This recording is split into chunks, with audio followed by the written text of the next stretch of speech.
5. Gesang. Der Arjuna hat gesagt, du empfiehlst das Entsagen von jeder Tat, aber lobst da ihre Ausführung. Was ist das Bessere von einer zwei? Das sagt man ganz klar.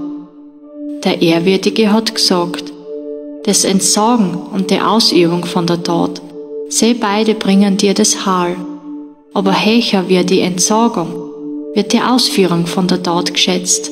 Es ist derjenige, der allweil entsagt, der nix hasst, sie nix wünscht, weil von die Gegensätze frei, kommt er leicht von der Fessel los. Logisches Denken und die Andacht unterscheiden nur die Toren, aber die Weisen nicht. Wer sie nur dem einen weiht, kriegt die Frucht für beide. Durch logisches Denken und durch die Andacht wird derselbe Standpunkt erreicht. Das Denken und die Andacht sind eins. Wer das erkennt, hat recht erkannt. Die Entsagung wird ohne die Ausführung von der Andacht schwer erreicht. Der Weise, welcher in hingebungsvoller Andacht lebt, erreicht auch die Gottheit bald.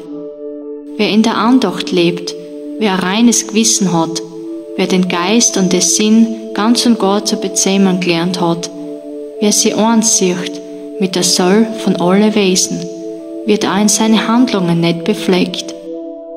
Ich handle doch gar nicht. Das darf einer denken, der fromm und wahrheitskundig lebt.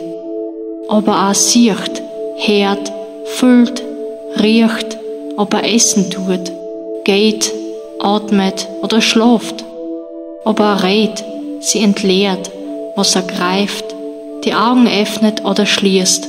Er weiß, die Sinn müssen aktiv sein in der Sinneswelt. Wer handelt, ohne an der Tat zu hängen und all sein Tun der Gottheit weiht, wird durchs Böse nicht befleckt, wie auch das Lotusblatt durchs Wasser nicht. Mit ihrem Körper, Sinn und Verstand und mit dem Sinn ganz allein führen die Andächtigen jede Tat aus, ohne dran zu hängen, um rein zu sein. Wer fromm lebt und die Frucht von der Tat aufgibt, erreicht die höchste Seelenruhe. Wer unfromm lebt und am Erfolg von seinen Taten festhängt, der wird durch sein Tun gefesselt. Wer im Bewusstsein alle Handlungen aufgibt, sein eigener Herr ist, der sitzt glücklich da in sein Körper, der Stadt mit 9 Tore, nix tuend und nix veranlassend. Weder eine Täterschaft noch die Taten schafft er, der Herrscher von derer Stadt, noch den Kontakt von Handlung und Frucht der Handlung. Da ist vielmehr die Natur am Werk. Weder die böse noch die gute Tat von irgendwem nimmt der Herr des Universums an sich. Das Wissen ist durch Finsternis verborgen und deshalb ist der Mensch betört. Wem seine Unwissenheit zerstört ist durch die Erkenntnis vom Atman, der ewigen Soll, dem sein Wissen leichtet, hell wie die Sonne und lässt ihm schauen, das höchste Heil.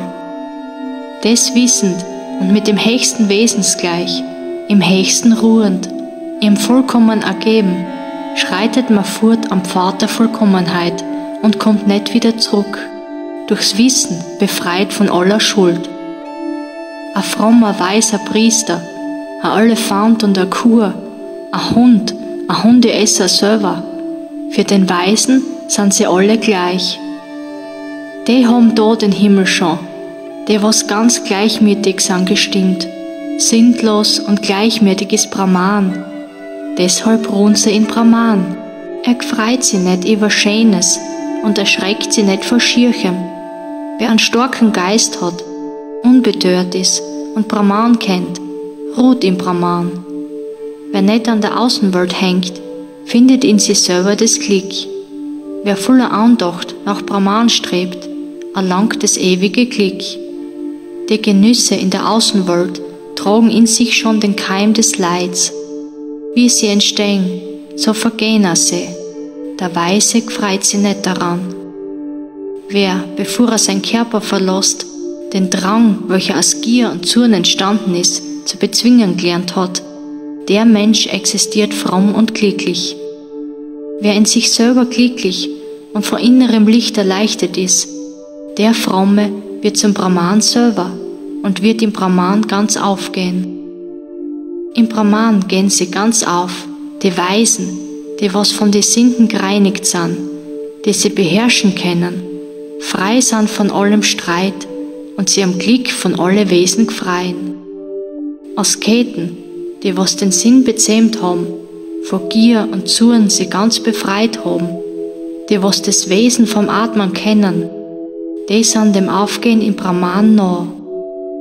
Die was sie lösen von der Außenwelt, starr auf die Nasenwurzel schauen, den Ein- und Ausatmen gleichmäßig regulieren, die was durch das Innere der Nasen gehen, der Sinn beherrschend, sein Herz und Geist ganz der Erlesung zugewandt, befreit von Wunsch, Furcht und Zorn, so einer ist für immer erlöst.